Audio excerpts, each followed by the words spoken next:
ધોરણ 11 મેથ્સમાં chapter number 11 સાંકવો chapter number 10 સાંકવો. તો આ ચેપ્ટરના 4 ટોપિકમાં 2 ટોપિક પતી ગયા, વર્તુળ ને પરવલય. પરવલયમાં છેલ્લે તમને આખું સ્વાધ્યાય હોમવર્કમાં આપેલું હતું, પણ મારા હિસાબે આખું સ્વાધ્યાય તમને આવડે એવું જ હતું, એટલે બાકી હોય તો કરી નાખજો. અને આવતીકાલે નોટબુક જમા જોઈએ બધાની. આજે જે બી કરાવું તે પણ લખી નાખજો. અત્યાર સુધીનું બધું અપ ટુ ડેટ તમારું હોમવર્ક મને કમ્પ્લીટ જોઈએ, બાકી ના હોવું જોઈએ. બરાબર છે? ચાલો હવે આપણે આ ચેપ્ટરના 2 ટોપિક બાકી છે, તેમાં ઉપવલયની શરૂઆત કરીએ. ઉપવલય. સૌથી પહેલા ઉપવલયની વ્યાખ્યા. ઉપવલય એટલે જેના સમતલમાંના કોઈ પણ 2 નિશ્ચિત બિંદુઓથી અંતરનો સરવાળો અચર હોય તેવા બિંદુઓનો ગણ છે. આ 2 નિશ્ચિત બિંદુઓને ઉપવલયની નાભીઓ કહે છે. તો ઉપવલયની વ્યાખ્યા તમને એવું કહેવા માંગે છે કે તમારે સમતલમાં 2 બિંદુ લેવાના. તમે સમતલમાં 2 બિંદુ લીધા, પહેલું બિંદુ ને બીજું બિંદુ. હવે આ 2 બિંદુ નિશ્ચિત બિંદુ છે. નિશ્ચિત એટલે કે આ 2 બિંદુ ફિક્સ. હવે આને આ 2 બિંદુ અહીંયાથી ખસવાની જોઈએ. હવે તમારે એક અંતર લેવાનું. માની લેવો કે તમે અંતર લીધું 10 સેન્ટીમીટર. તો હવે આ 2 બિંદુથી એક એવું બિંદુ શોધવાનું કે જે બિંદુના આ 2 બિંદુથી અંતરનો સરવાળો 10 હોય. માની લો કે તમે અહીંયા એક બિંદુ લીધું.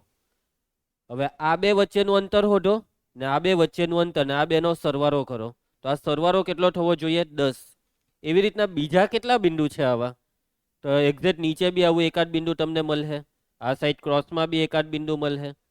એટલે આવા જેટલા બી બિંદુઓ હશે ને કે જે તમને સરવાળો 10 આપશે, તેવા તમામ બિંદુઓ ભેગા થઈને શું બનશે? ઉપવલય બનશે. સમજ પડી ગઈ તમને મારી વાતમાં? તો ઉપવલયની વ્યાખ્યા આ જ છે કે 2 નિશ્ચિત બિંદુ અને બંને બિંદુથી અંતરનો સરવાળો અચર હોય તેવા તમામ બિંદુઓનો ગણ એટલે કે ઉપવલય. વ્યાખ્યામાં સમજ પડી ગઈ કે કોઈને કઈ છે તકલીફ હજી તમને? અહીં આકૃતિમાં જુઓ, આ કોની આકૃતિ દોરેલી છે? ઉપવલયની. આ ઉપવલયમાં તમને વચ્ચે આ 2 બિંદુ દેખાય છે. આ બંને બિંદુ એ નિશ્ચિત બિંદુ છે અને આ નિશ્ચિત બિંદુને કહેવાય ઉપવલયની નાભી. આ નાભી પરવલયમાં પણ આવી હતી. પરવલયમાં કેટલી નાભી આવે? 1. પણ ઉપવલય એક એવું પ્રાણી છે કે જેને કેટલી નાભી આવે? 2 નાભી. બરાબર? યાદ રાખજો, ઉપવલયને 2 નાભી હોય છે. હવે પહેલી નાભીને F1 અને બીજી નાભીને F2 વડે દર્શાવેલી છે. Focus 1, focus 2. હવે જોવો, આ છે ઉપવલય પરનું બિંદુ P1. બિંદુ P1 નું પહેલી નાભીથી અંતર અને બિંદુ P1 નું બીજી નાભીથી અંતર. પહેલી નાભીથી અંતર એટલે કે P1 F1, બીજી નાભીથી અંતર એટલે P1 F2, અને આ છે એ બેવનો સરવાળો. આ સરવાળો કેટલો છે આપણને ખબર નથી. એના પછી આ બીજું બિંદુ ઉપવલય પરનું બીજું બિંદુ P2. P2 નું આ બેવ નાભીથી અંતર એટલે P2 F1, P2 F2 ને એ બેવનો સરવાળો. આ સરવાળો કેટલો છે આપણને ખબર નથી. એવી રીતના ત્રીજું બિંદુનું બેવ નાભીથી અંતર P3 F1, P3 F2 ને એ બેવનો સરવાળો કેટલો છે આપણને ખબર નથી. પણ આપણને એક વસ્તુ ખબર છે કે આ 3 સરવાળા કેવા છે? સરળ, સમાન. 3 સરવાળા સરખા છે. કેવા છે? સરખા.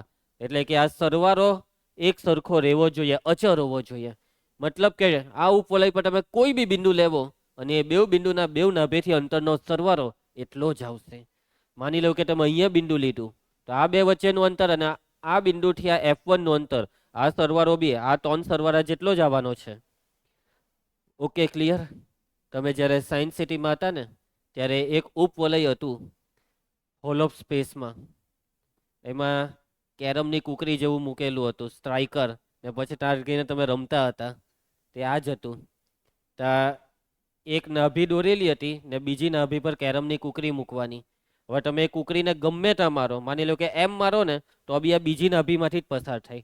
એમ મારો તો બી એ બીજી નાભીમાંથી જ પસાર થાય. તમે આ સાઈડ મારો તો બી આ નાભીમાંથી જ પસાર થાય. તમે ત્યાં મારી આજુબાજુ હશે તો મેં તમને કીધું હશે. કીધેલું? તમે હતા? હા, બરાબર. તું નહીં હતી જાનકી? તું ક્યાં ગયેલી? એટલે તું તો આવેલી જ નહીં, કેમ? મેં તો ભૂલી જ ગયો. તું તો હતો ને પુષ્પા? જોયું એમ? આપણને કેટલી મજા આવેલી. તમે લોકો આને બધી વાત કરી કે નહીં, આપણે કેટલી મજા કરેલી ને એ બધું. બસ આવતા વર્ષે છે ને આ આવે ને તો બી એને નહીં લઈ જામ. આપણે એટલી મજા કરવું ને ધ્રુવાન, તું પ્રેરણાને લઈ લેજે બસ. અરે તું મેં છું ને, બસ ચાલો. તું નહીં જોઈએ, જાનકીને લઈ જાઉં હું અમે, પણ તું નહીં જોઈએ, બસ જોઈએ જ નહીં. ચાલો તો આગળ વધીએ. નોંધ: ઉપવલય પરના કોઈપણ બિંદુનો સમતલના બે નિશ્ચિત બિંદુઓથી અંતરનો સરવાળો અચર હોય છે. એ તો હમણાં આપણને ખબર જ છે. તે બે નિશ્ચિત બિંદુઓ વચ્ચેના અંતર કરતાં વધુ હોય તે જરૂરી છે. આ સમજી જાવ હવે. આને મતલબમાં આ બે નાભી વચ્ચેનું અંતર માની લેવો કે 5 સેન્ટીમીટર છે. કેટલું છે? 5 સેન્ટીમીટર. હવે તમે આ સરવાળો શોધો છો ને, આ સરવાળો 5 થી મોટો હોવો જોઈએ. હવે આ સરવાળો તમે એમ કે આ સરવાળો છે 4 સેન્ટીમીટર, કેવી રીતના શક્ય છે? છે પોસિબલ છે આવું? નાભી વચ્ચેનું અંતર 5 હોય તો પછી આ બેનો સરવાળો 5 થી મોટો જ થવાનો ને. કે આ બિંદુ ઉપર જાય તો અંતર 5 થી મોટા થાય, એટલે આ સરવાળો મોટો થઈ જશે. સમજ પડી તમને વાતમાં? આગળ વધીએ. નાભી ઉપવલયને બે નાભી હોય છે. જોજો આકૃતિમાં ઉપવલયને નાભી F1, નાભી F2. નાભીને જોડતા રેખાખંડના મધ્ય બિંદુને ઉપવલયનું કેન્દ્ર કહે છે. દેખાય છે તમને ઉપવલયનું કેન્દ્ર? કેન્દ્રની વ્યાખ્યા: નાભીને જોડો તો નાભીના જોડતા રેખાખંડનું મધ્ય બિંદુ એટલે કેન્દ્ર. અને જેવું નામ તેવો મતલબ, કેન્દ્ર એટલે એક્ઝેક્ટ વચ્ચોવચ્ચ છે આખા ઉપવલયની, હે ને? ચલો એના પછી ઉપવલયની નાભીઓમાંથી પસાર થતા રેખાખંડને ઉપવલયનો પ્રધાન અક્ષ મેજર એક્સિસ અને કેન્દ્રમાંથી પસાર થતો હોય અને પ્રધાન અક્ષને લંબ રેખાખંડને ઉપવલયનો ગૌણ અક્ષ કહે છે. તો બે નાભીને જોડી દો તો આ જે વચ્ચે રેખાખંડ બન્યો તેને કહેવાય પ્રધાન અક્ષ. શું કહેવાય આને? પ્રધાન અક્ષ. કશે લખેલું છે કે નહીં? અહીંયા લખેલું છે પ્રધાન અક્ષ. અને હવે તમારે આ પ્રધાન અક્ષને લંબ રેખાખંડ દોરવાનો, પણ કયા બિંદુમાંથી? કેન્દ્ર O માંથી. તો આ લંબ રેખાખંડને કહેવાય ઉપવલયની ગૌણ અક્ષ. તો સમજી ગયા પ્રધાન અક્ષ અને ગૌણ અક્ષ એટલે? હવે હંમેશા પ્રધાન અક્ષ જ મોટી આવે ને ગૌણ અક્ષ જ નાની આવે. ચાલો એના પછી પ્રધાન અક્ષના અંત્ય બિંદુઓને ઉપવલયના શિરોબિંદુ કહેવાય છે. જે રીતના પરવલયનું શિરોબિંદુ આવતું ને, પરવલયનું માથું, એવી રીતના ઉપવલયને બે માથા આવે. અને એ બે માથા છે આ બિંદુ એ અને બિંદુ બીજો એ દર્શાવેલું છે. આ બે બિંદુ શું છે? શિરોબિંદુ છે. શિરોબિંદુનો મતલબ પ્રધાન અક્ષના અંત્ય બિંદુ. કોના અંત્ય બિંદુ? પ્રધાન અક્ષના અંત્ય બિંદુ. ગૌણ અક્ષના અંત્ય બિંદુને શિરોબિંદુ નહીં કહેવાય. બિંદુ C અને D શિરોબિંદુ નથી. કોણ શિરોબિંદુ છે? A અને B. આગળ પ્રધાન અક્ષની લંબાઈ 2a. આ 2a આપણે માનવાનું છે કે પ્રધાન અક્ષની લંબાઈ, આ જે લંબાઈ છે ને તેને કેટલી માની લેવાની? 2a. અહીંયા છે 2a. આ આટલેથી આટલે સુધીની લંબાઈ 2a. તો એના બે ભાગ પડ્યા, આટલો ભાગ A ને આટલો ભાગ B. A. સમજી ગયા તમે આ વાતને? ગૌણ અક્ષની જે લંબાઈ છે ને તેને લેવાની 2b, એટલે ઉપર વાળું B, નીચે વાળું B, એટલે આખું B વત્તા B, એટલે આટલી લંબાઈ 2b. અને બે નાભીની વચ્ચેનું અંતર C વત્તા C એટલે 2c. એ જ અહીંયા નીચે બધું લખેલું છે. બે નાભી વચ્ચેના અંતરને 2c લેવાનું. આ ત્રણ વસ્તુ તમારા મગજમાં ફિટ કરી દો. કિર્ટે પ્રધાન અક્ષની લંબાઈ 2a, ગૌણ અક્ષની લંબાઈ 2b, બે નાભી વચ્ચેનું અંતર 2c. હવે જુઓ, તમને એમ કે અર્ધ પ્રધાન અક્ષની લંબાઈ કેટલી? અર્ધ પ્રધાન અક્ષ એટલે એની અડધી, 2a ની અડધી એ. અર્ધ ગૌણ અક્ષની લંબાઈ b. પછી એમાં ગૂંચવાઈ નહીં જતા. અર્ધ કહે તો અડધું લેવાનું. ચાલો ઉત્કેન્દ્રતાની વ્યાખ્યા. હવે એન્ટ્રી પડે છે એક નવા શબ્દની, નવી વસ્તુની, જેનું નામ છે ઉત્કેન્દ્રતા. ઉપવલયના કેન્દ્રનું એક નાભીથી અંતર અને કેન્દ્રથી એક શિરોબિંદુના અંતરના ગુણોત્તરને ઉપવલયની ઉત્કેન્દ્રતા કહે છે. ઉત્કેન્દ્રતા એક ગુણોત્તર છે. કોનો કોનો ગુણોત્તર? કોનો કોનો ભાગાકાર? તો કે ભાઈ બે અંતર, કેન્દ્રનું નાભીથી અંતર અને કેન્દ્રનું શિરોબિંદુથી અંતર. હવે તમે મને આકૃતિમાં જોઈને કહેજો, આકૃતિને જુઓ. કેન્દ્રનું નાભીથી અંતર કેટલું હોય છે? આ અંતર કેટલું હોય છે? આર્યુ C. આ અંતર કેટલું હોય છે? C. અને કેન્દ્રનું શિરોબિંદુથી અંતર કેટલું હોય છે? A. એટલે કે ઉત્કેન્દ્રતા કોનો કોનો ગુણોત્તર છે? C નો ને A નો. ઉત્કેન્દ્રતાને ઇંગ્લિશમાં કહેવાય એસેન્ટ્રિસિટી. એટલે ઉત્કેન્દ્રતાનો સિમ્બોલ છે E. એટલે E નું સૂત્ર છે C ના છેદમાં A. જોઈ લેવો અહીંયા, E બરાબર સી ના છેદમાં એ. ઈ છે ગુણોત્તર સી નો ને એ નો. એના પછી એ સ્ક્વેર બરાબર બી સ્ક્વેર પ્લસ સી સ્ક્વેર એવું કંઈક અહીંયા લખેલું છે. બરાબર, તમે અહીંયા આ જે છે તે એ છે, આ જે છે તે બી છે, અને સી એટલે આટલું માપ છે. તો આ એ સ્ક્વેર બરાબર બી સ્ક્વેર પ્લસ સી સ્ક્વેર થશે. એ સ્ક્વેર બરાબર કેટલું થશે? બી સ્ક્વેર પ્લસ સી સ્ક્વેર. હવે કેવી રીતના એ અત્યારે સમજતા નથી, પણ એવું તમારે માની લેવાનું છે કે એ બી અને સી વચ્ચે ગેરંટી આ વસ્તુ થવાની જ છે. હવે ઉપવલયની ઉત્કેન્દ્રતાના જવાબની આપણે ચર્ચા કરીશું. હવે આ સી જે છે ને એ, આ બેમાં મોટું કોણ? સી મોટો કે એ મોટો? આકૃતિ પરથી જ એમ તો ખબર પડી ગઈ. સી નાનો ને એ મોટો. હવે અંશ નાનો હોય ને છેદ મોટો હોય તો ભાગાકારનો જવાબ એક કરતા મોટો આવે કે નાનો આવે? નાની સંખ્યાને મોટી સંખ્યા વડે ભાગે તો ભાગાકારનો જવાબ એક કરતા નાનો આવે. ખબર ને? એક્ઝામ્પલ તરીકે 2 ને 5 વડે ભાગીએ તો 2 ના છેદમાં 5 એટલે 0.4 થયું ને એક કરતા નાનું. એટલે કે ઉપવલયની ઉત્કેન્દ્રતા 1 થી નાની આવે. અને 0 થી મોટી કેમ? કેમ કે ભાઈ ઉત્કેન્દ્રતા ગુણોત્તર છે, ગુણોત્તર હંમેશા ધન જ આવે. બે લંબાઈનો ગુણોત્તર અને લંબાઈ ધન હોય તો લંબાઈનો ગુણોત્તર ધન જ આવે ને. એટલે 0 થી મોટી એક્ઝેક્ટ 0 આવી શકે ઉપવલયની ઉત્કેન્દ્રતા? 0 ક્યારે આવે? જ્યારે સી 0 હોય. અને સી 0 નો મતલબ શું થયો ખબર? કે નાભી કેન્દ્રમાં ભરાઈ ગઈ. નાભી જો કેન્દ્રમાં જતી રહી ને, બેવ નાભી કેન્દ્રમાં જતી રહી ને, તો આ ઉપવલય શું બની જાય ખબર? વર્તુળ. અને પછી તમે ઉપવલયને વર્તુળ બનાવી દો તો એ વર્તુળ થઈ ગયું. એટલે કે સમજવાનું શું ખબર? વર્તુળની ઉત્કેન્દ્રતા 0, ઉપવલયની ઉત્કેન્દ્રતા 0 ને 1 ની વચ્ચે. યાદ રાખો કીર્તે, યાદ રાખવાનું છે આપણે. નંબર 1, જો ઉત્કેન્દ્રતા 0 તો તે કયો સાંકવ? વર્તુળ. જો ઉત્કેન્દ્રતા 0 ને 1 ની વચ્ચે તો તે કયો સાંકવ? ઉપવલય. અત્યારે જ અહીંયા તો સમજી જા કે ઉપવલયની ઉત્કેન્દ્રતા 0 ને 1 ની વચ્ચે. જો ઉત્કેન્દ્રતા ઈ બરાબર એક્ઝેક્ટ 1 હોય તો એ સાંકવ પરવલય છે. એક્ઝેક્ટ 1. એક્ઝેક્ટ 1 નો મતલબ અંશ ને છેદ સરખા, સી ને એ સરખા. તો એ ઉપવલયનું વર્તુળ બને જ નહીં, એ પરવલય બને. એના પછી નંબર 4, અને જો આ ઉત્કેન્દ્રતા 1 થી વધી ગઈ ને તો પેલો ઉપવલય જે છે, ઉપવલય એમ તે પરવલય બની જાય ને. પરવલયની ઉત્કેન્દ્રતા 1 થી વધી જાય એટલે ફાટી જાય, એમ થઈ જાય. બરાબર, એમ આખો ઊંધો થઈ જાય, બ્લાસ્ટ થઈ જાય. એટલે એ થઈ ગયો અતિવલય. કયો વલય? અતિવલય. તો યાદ રાખજો, 1 માર્કમાં આવા સવાલ પૂછાઈ શકે. પરવલયની ઉત્કેન્દ્રતા કેટલી હોય છે? 1 થી મોટી. કેટલી હોય છે પુષ્પારાજ? 1 હોય. હવે હું પરવલયની ઉત્કેન્દ્રતા 1 હોય, ધ્યાન આપ. ચાલો, એના પછી અતિવલયની ઉત્કેન્દ્રતા 1 કરતા મોટી ને વર્તુળની ઉત્કેન્દ્રતા 0 ને 1 ની 0 હોય છે.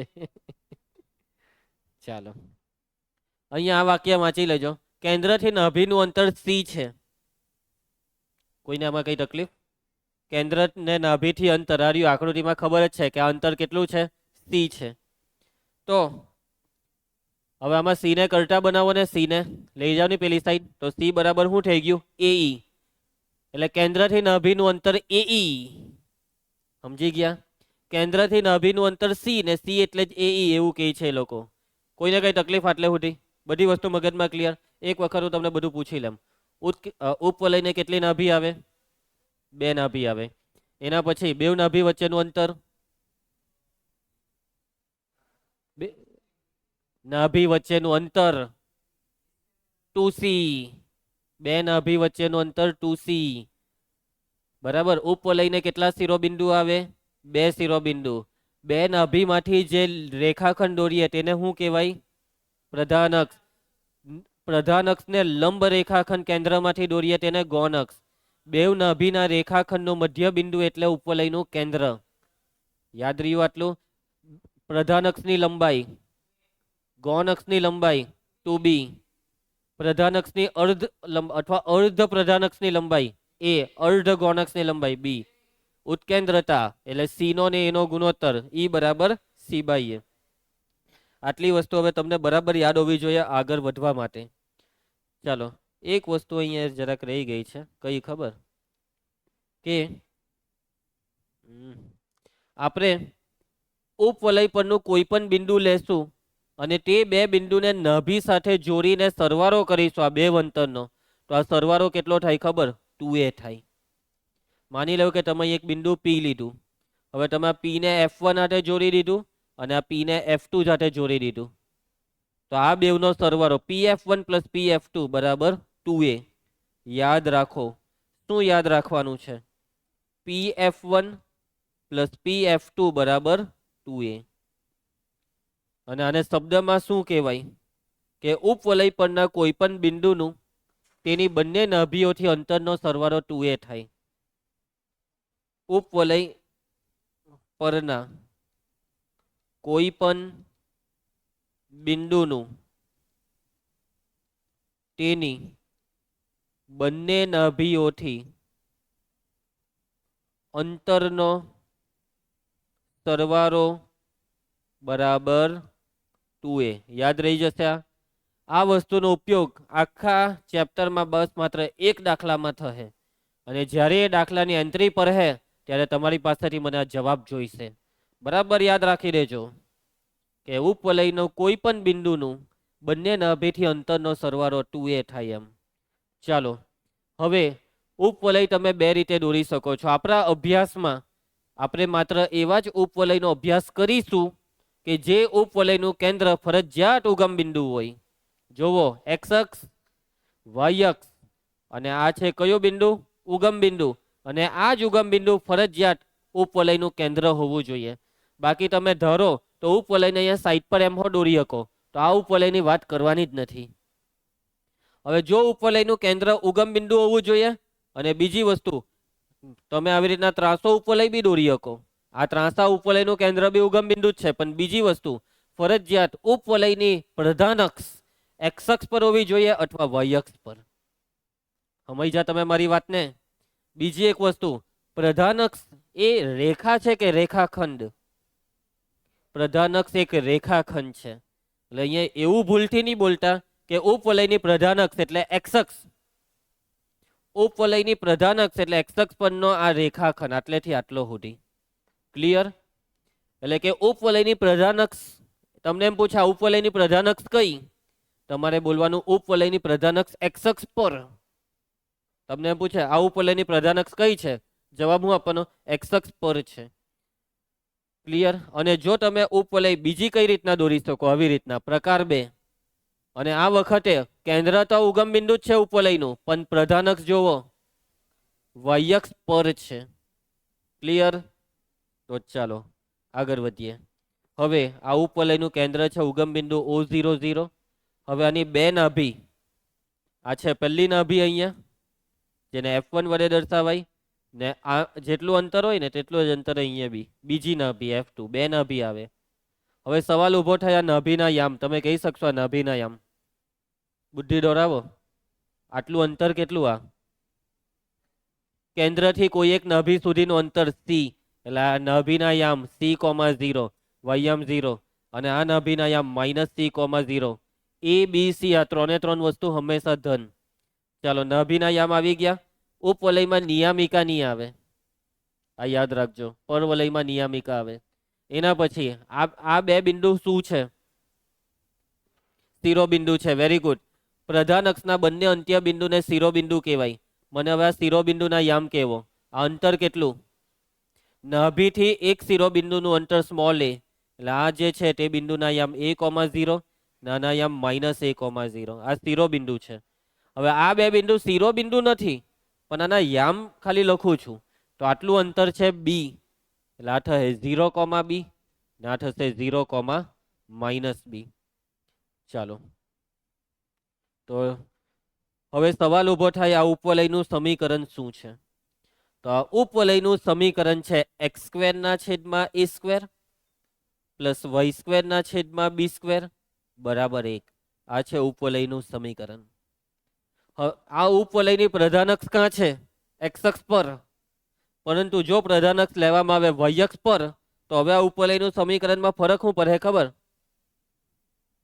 x² + y² બરાબર 1. એ અને બી પોતાના સ્થાન બદલી કાઢશે. સમજી ગયા આટલું? ફરજિયાત એક વસ્તુ યાદ રાખજો, હંમેશા એ મોટો બી નાનો. કેમ? કેમ કે એ એટલે પ્રધાન અક્ષ, પ્રધાન અક્ષ પર જ તો મોટું હોય. ક્લિયર? એટલે કે બે વસ્તુ બે સમજવાની છે.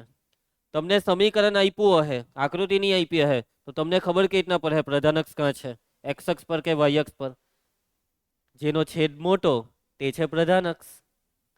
સમજ્યા? કેમ? કેમ કે જે મોટું હોય તે એ છે. હવે એક્સ ની નીચે મોટી સંખ્યા દેખાય તો પ્રધાન અક્ષ એક્સ અક્ષ પર થયું ને, વાય ની નીચે મોટી સંખ્યા દેખાય તો વાય અક્ષ પર પ્રધાન અક્ષ. કેમ કે એ સ્ક્વેર મોટો છે, એટલે જેની નીચે એક લખેલું હોય મોટી સંખ્યા તે આપણી પ્રધાન અક્ષ તેના પર છે. આવી રીતના તમે પ્રધાન અક્ષને ઓળખી શકો છો. ક્લિયર? આકૃતિ પરથી તો ખબર પડી જ જાય, પણ સમીકરણ પરથી આવી રીતના ઓળખાય. ચાલો હવે આપણે કેટલાક સૂત્ર ફટાફટ લખી નાખીએ. તો ઉગમ બિંદુ કેન્દ્ર વાળા, ઉગમ બિંદુ O00 કેન્દ્ર વાળા અને પ્રધાન અક્ષ કા હોય બાળકો? પ્રધાન અક્ષ એક્સ અક્ષ પર હોય તેવા ઉપવલયનું સમીકરણ. અને ઉપવલયનું સમીકરણ આપણે શું લખેલું હતું? એક્સ સ્ક્વેર ના છેદમાં એ સ્ક્વેર પ્લસ વાય સ્ક્વેર ના છેદમાં બી સ્ક્વેર બરાબર 1. યાદ રાખજો, હંમેશા એ બી કરતા મોટું હોય છે. આ ઉપવલયનું કેન્દ્ર ઉપર એમ તો લખેલું છે, પણ પાછું એકવાર લખી નાખું છું. કેન્દ્ર છે O00. આ ઉપવલયની પ્રધાન અક્ષ ઉપર લખેલી છે, પણ પાછી એકવાર એક્સ અક્ષ પર. કાં હોય છે? એક્સ અક્ષ પર. જો પ્રધાન અક્ષ એક્સ અક્ષ પર હોય તો એનો મતલબ ગૌણ અક્ષ કાં છે? વાય અક્ષ પર. ચાલો એના પછી એ બી અને સી વચ્ચેનો સંબંધ શું છે ઉપવલય માટે? સી સ્ક્વેર બરાબર સોરી એ સ્ક્વેર બરાબર બી સ્ક્વેર પ્લસ સી સ્ક્વેર. યાદ રહી જશે. ચાલો એના પછી હવે આપણે લખી નાખીએ નાભીના યામ. બે નાભી આવે તો આ નાભીના યામ શું થઈ જશે? C,0 માઇનસ C,0 એટલે કે પ્લસ ઓર માઇનસ C,0. બેઉ ભેગું થઈ ગયું. એના પછી નિયામિકા નહીં આવે. એના પછી કેટલા શિરોબિંદુ હોય છે? બે શિરોબિંદુમાં બેવના યામ એક સાથે મિક્સમાં લખવાય તો પ્લસ ઓર માઇનસ A,0. આ શિરોબિંદુ એ પ્રધાન અક્ષના અંત્ય બિંદુ છે. ગૌણ અક્ષના અંત્ય બિંદુ 0, પ્લસ ઓર માઇનસ બી. જે મેં લખતો નથી, પણ કદાચ કોઈ દાખલામાં આવી જાય તો ગૂંચવાતા નહીં. ગૌણ અક્ષના અંત્ય બિંદુ આવે 0, પ્લસ ઓર માઇનસ બી. ચાલો એના પછી હવે હું બાકી રહ્યું નાભિલંબ બાકી રહ્યો ને નાભિલંબ સિવાય લગભગ બધું આવી ગયું. હવે હા, લંબાઈ લખી કાઢો. લંબાઈ પહેલા પ્રધાન અક્ષની લંબાઈ કેટલી? 2a. પ્રધાન અક્ષની લંબાઈ 2a. ગૌણ અક્ષની લંબાઈ 2b. અને એક વસ્તુ બાકી રહી પુષ્પારાજ, બે નાભીઓ વચ્ચેનું અંતર 2c. એક વસ્તુ હજી યાદ આવી મને, ઉત્કેન્દ્રતા. ઉત્કેન્દ્રતાનું સૂત્ર શું? E બરાબર C/A. અને ઉપવલયની ઉત્કેન્દ્રતા 0 ને 1 ની વચ્ચે હોય છે. એના પછી નાભિલંબ હવે છેલ્લું બાકી છે તે લખી નાખું મેં. નાભિલંબનો મતલબ સમજી જહો. અલા યાર કઈ નહીં છોડો. નાભિલંબનો મતલબ સમજી જહો. નાભીમાંથી દોરેલો લંબ એટલે નાભિલંબ. કલર બદલવા દઉં. આ લંબ જે દોર્યો ને તેને કહેવાય નાભિલંબ. તો ઉપવલયને બે નાભિલંબ આવે અને બેવ નાભિલંબની લંબાઈ સરખી આવે. કેવી આવે? સરખી આવે. આ નાભિલંબ છે, આ પણ નાભિલંબ છે. અને બેવ નાભિલંબની લંબાઈ સરખી હોય છે. યાદ રાખજો. અને આ નાભિલંબની લંબાઈ એટલે આ બે બિંદુ વચ્ચેનું અંતર, જે હું તમને અત્યારે ગણતરી નહીં બતાવીશ, ડાયરેક્ટ એનો જવાબ આપી દઈશ. હા, હું લખવું પડે ને. તો નાભિલંબની લંબાઈ માંજી, નાભિલંબની લંબાઈનું સૂત્ર છે 2b² ના છેદમાં a. આ દરેક વસ્તુની એક ગણતરી હોય છે, બરાબર છે. અમુક ગણતરી મેં તમને સમજાવી દીધી છે, ટૂંકમાં પતે, અમુક નથી બતાવતો, ડાયરેક્ટ મોરે કરવાનું.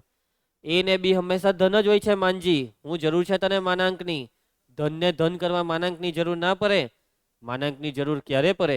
ઋણને ધન કરવા. ચાલો હવે આપણે આને કોપી કરી લઈએ.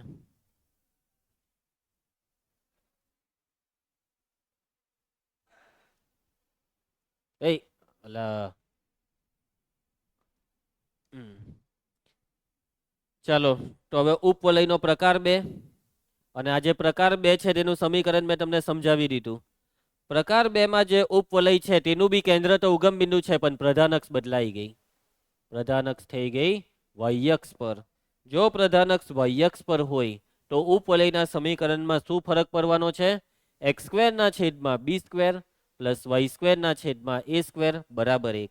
અને એ જ મોટો હોય, પ્રધાનક્ષ જ મોટું હોય, એ જ મોટો હોય, જેનો છેદ મોટો હોય તેના પર પ્રધાનક્ષ હોય છે. કોઈ બી સમીકરણ હોય, મોટો છે એ. કેન્દ્ર આચાવ હે. પ્રધાનક્ષ હવે કઈ અક્ષ પર છે આ વખતે? વાય અક્ષ પર. અને ગૌણ અક્ષ એક્સ અક્ષ પર આવી ગઈ છે. આ એ જ રહે સૂત્ર. નાભીમાં શું ફરક પડવાનો? આ વખતે નાભી વાય અક્ષ પર આવી ગઈ.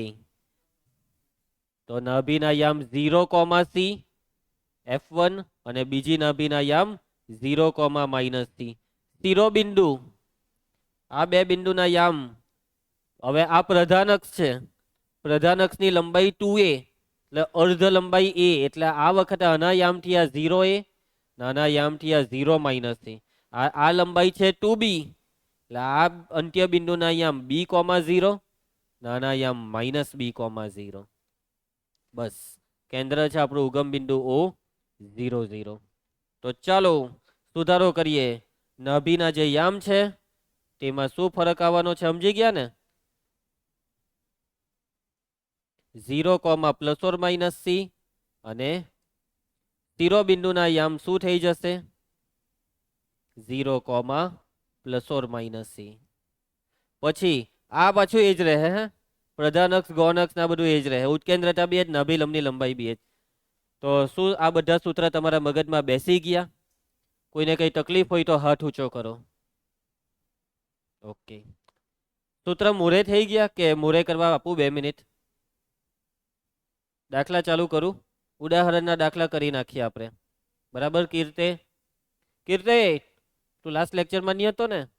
જોયું વિડીયો? આવું ના કરવાનું કીર્તે. તું એક કામ કર, અત્યારે 11 વાગે ઘરે નહીં જતો, હું તને લેપટોપમાં વિડીયો ચાલુ કરી આપું.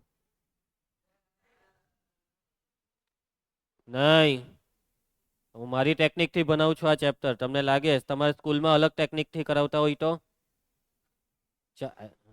કઈ વાંધો નહીં, છોરો. આ કીર્તે વિડીયો જોવાથી ભાગવા માંગે છે. કઈ નહીં, લખી કાઢજે, બસ નોટબુક માંથી સમજી લેજે, જે નહીં સમજ પડે એટલું જોઈ લેજે. ચાલો પુષ્પા, ઉદાહરણ 9. ઉપવલયનું સમીકરણ આપેલું છે. નાભીના યામ, શિરોબિંદુ, પ્રધાનક્ષની લંબાઈ, ગૌણક્ષની લંબાઈ, ઉત્કેન્દ્રતા ને નાભી લંબની લંબાઈ બધું જ હોધી આપો. સારું, ચાલો અમે બધું જ હોધી આપીએ તમને. ચાલો સૌથી પહેલા આપણે શું દોરીશું પુષ્પારાજ? આકૃતિ, જેની કોઈ જરૂર નથી તો શું કરવા દોરીએ? ભાઈ આકૃતિ નહીં દોરવાની, હે. અમુક લોકો આકૃતિ દોરવા બેસી જાય, કોઈ જરૂર નથી આકૃતિની. હવે તમને રકમમાં કીધું છે પ્રધાનક્ષ એક્સ અક્ષ પર છે કે વાય અક્ષ પર? કીધું છે કે? આપણે જાતે ઓળખવાનું. કેવી રીતના ઓળખાણ થશે? છેદ 25 મોટા એટલે એક્સ અક્ષ પર, એક્સ ની નીચે મોટી સંખ્યા હોવાથી. તો પહેલું જ વાક્ય, કેન્દ્ર ફિક્સ O0, 0, અને પ્રધાનક્ષ ઉપવલયની પ્રધાનક્ષ ક્યાં છે? એક્સ અક્ષ પર છે. અને જો પ્રધાનક્ષ એક્સ અક્ષ પર હોય તો હવે પહેલી વસ્તુ શું લખવાની? a અને b ની કિંમત. આ a સ્ક્વેર છે, આ b સ્ક્વેર છે. મોટી સંખ્યા a સ્ક્વેર 25, નાની સંખ્યા b સ્ક્વેર 9. a ને b કેટલા? ±5 એમ નહીં બોલતા, ±3 ધન જ આવે a અને b. હવે હોધી કાઢો c. c શોધવાનું સૂત્ર a સ્ક્વેર બરાબર b square plus c square. 25 બરાબર 9 + c સ્ક્વેર. c સ્ક્વેર બરાબર 16, માટે c બરાબર +4. ધન જ આવે. ચલો એના પછી સી આવી ગયું એટલે હવે બધાના સૂત્ર મૂકવા માંડો, બધી વસ્તુ આવી જશે. નાભીના યામ. ચલો નાભીના યામનું સૂત્ર એક્સ અક્ષ પર નાભી છે, હે પ્રધાન અક્ષ છે એક્સ અક્ષ. Plus or minus C comma 0. C કેટલો આવ્યો? 4. ચાલો પછી શિરોબિંદુનું સૂત્ર બોલી દો ને ભાઈ. શિરોબિંદુ બી એક્સ અક્ષ પ્રધાન અક્ષ એટલે બધું એક્સ અક્ષ પર. Plus or minus a comma 0. Plus or minus a કેટલો હતો? 5 હતો. આગળ વાંચો. પ્રધાન અક્ષની લંબાઈ સૂત્ર ફિક્સ છે. પ્રધાન અક્ષની લંબાઈ બરાબર 2a. એ બરાબર હતો 4 ને કે નહીં 5 હતો. 2 ગુણ્યા 5 એટલે 10. ગૌણ અક્ષની લંબાઈ 2b અને 2b 2 × 3 6. ઉત્કેન્દ્રતાનું સૂત્ર E બરાબર c/a. સી ને એ ની કિંમત 4/5. જોવો 1 કરતા નાની ઉત્કેન્દ્રતા છે. નાભિલંબની લંબાઈ બાકી સૂત્ર યસ 2b²/a. b² 9 a 5 18/5. પટી ગયો દાખલો. આવડી ગયો? સહેલું ને? ઉદાહરણ 10 સેમ આવો જ છે. ના ના કરીએ આપણે. આ ઉપવલય છે ને આ જ બધું હોધો. ચાલો ભાઈ ઉપવલયનું સમીકરણ. આ વખતે ઉપવલયનું સમીકરણ જગ જોજો હરખી રીતના. હા પ્રમાણિત સ્વરૂપમાં ગોઠવવાનું છે. કેવી રીતના ગોઠવાશે પ્રમાણિત સ્વરૂપ? જમણી સાઈડ 1 કેવી રીતના લાવવું? અહીંયા 1 લાવવા માટે 36 ને છેદમાં લઈ આવો. 36 વડે આખું ભાગી કાઢો. 9 ચોક 36, 4 નવામ 36 ને અહીંયા 1 ગોઠવાઈ ગયું. અને આ વખતે ઉપવલયની પ્રધાન અક્ષ કોના પર છે? છે ને એક્સ અક્ષ પર? વાય અક્ષ પર છે. કેન્દ્ર O00. ઉપવલયની પ્રધાન અક્ષ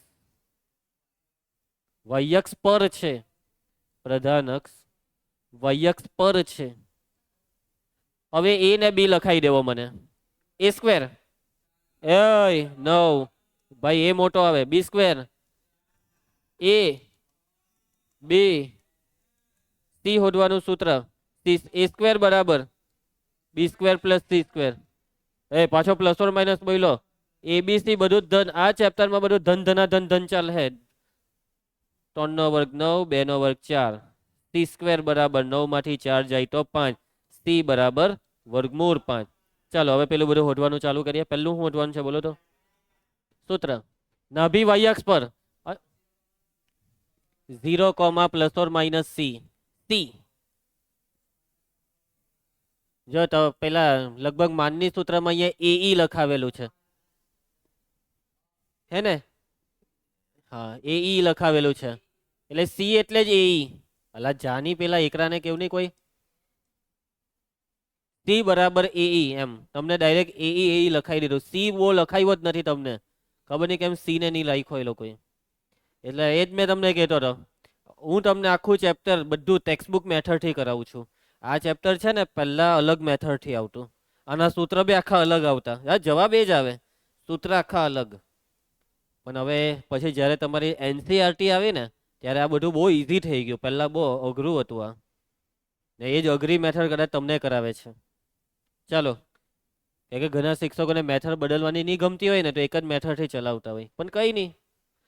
નાભી પછી કયા બિંદુ? શિરોબિંદુ. Pushpa plus or minus a, 0. ખોટી વાત. ગૂંચવાયો ને? પ્લસ ઓર માઇનસ બોલેલો ને પછી 0 બોલેલો ને.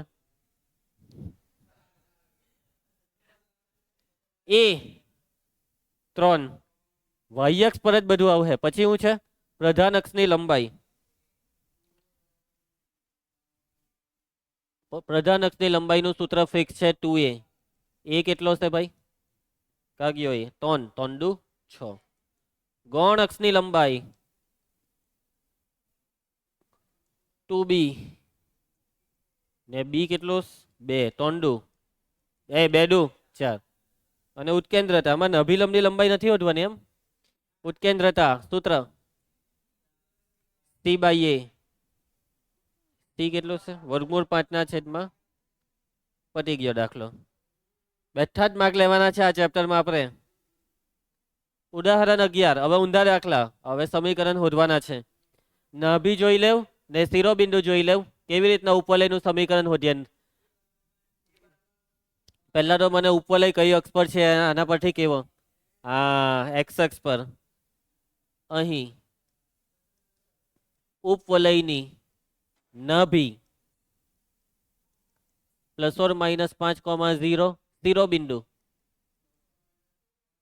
શિરોબિંદુ અને નાભી પરથી કન્ફર્મ થાય છે, એટલે ઉભો તો રે, કન્ફર્મ થાય છે કે ઉપવલય નું કેન્દ્ર, કન્ફર્મ થાય છે કેન્દ્ર છે ઉગમ બિંદુ O00 અને પ્રધાન અક્ષ કઈ છે? પ્રધાન અક્ષ એક્સ અક્ષ પર છે. પુષ્પા કઈ ના ખબર પડે એક્સ અક્ષ પર છે? હું કઈ જે મોટું તે જો ને એમાં કઈ હું મોટું?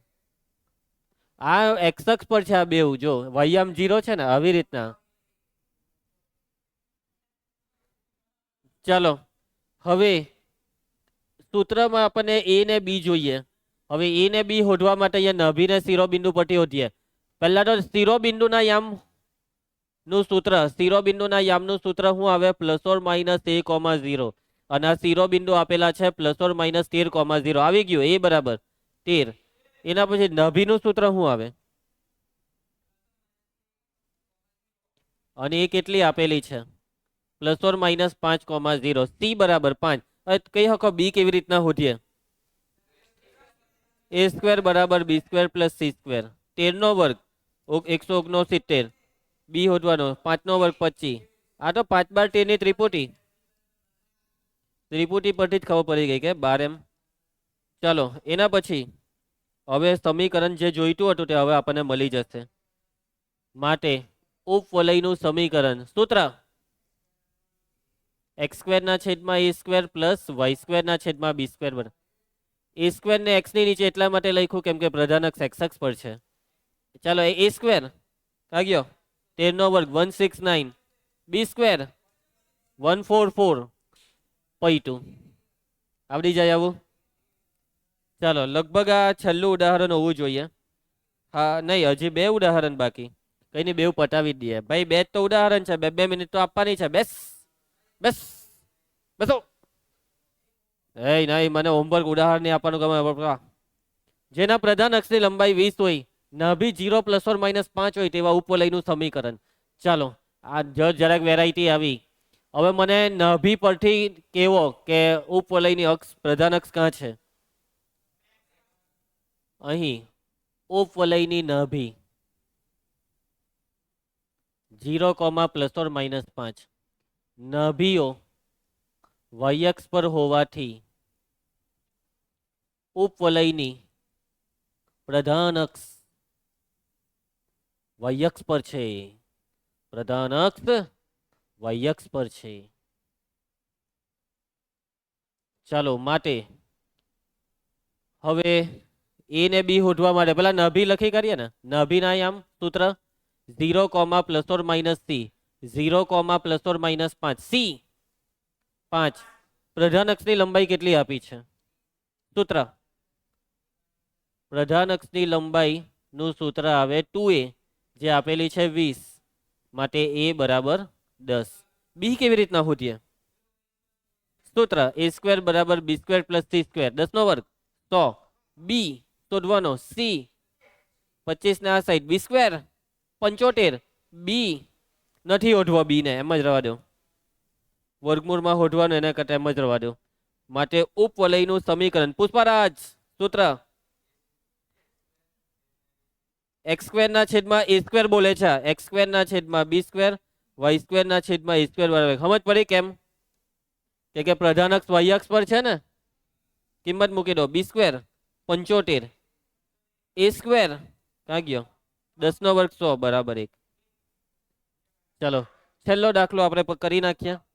2 બિંદુ માંથી પસાર થતો હોય, પ્રધાન અક્ષ x અક્ષ પર હોય તેવા ઉપવલયનું સમીકરણ મેળવો. ઉપવલયનું સમીકરણ શોધવા કીધું છે અને પ્રધાન અક્ષ પહેલેથી આપી દીધી છે. કઈ છે પ્રધાન અક્ષ?